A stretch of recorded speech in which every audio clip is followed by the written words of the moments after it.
4 వెల్లుల్లిపాయలు. ఇగో కొంచెం ఉప్పు వేసుకోవాలి, మంచిగా చిల్లకుంటే బాగా మెదుగుద్ది.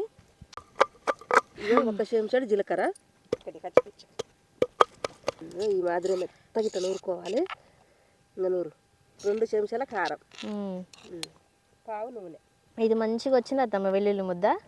ఇగో ఒక చెంచాడంతా జీలకర్ర కూపుల, ఒక 2-3 వట్టిమిర్చి, ఆవాలు ఒక చిటికేడు. ఇగో అన్నీ కలుపుకున్న పోపు గింజలు 1 చెంచా, మినపప్పు శనగపప్పు ఎక్కువ వేసుకోండి బాగుంటాయి.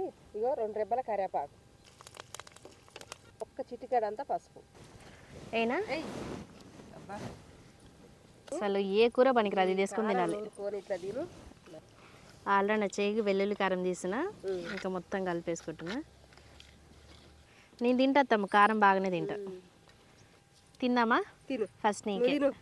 ఎంగ తినత్తమ్మా.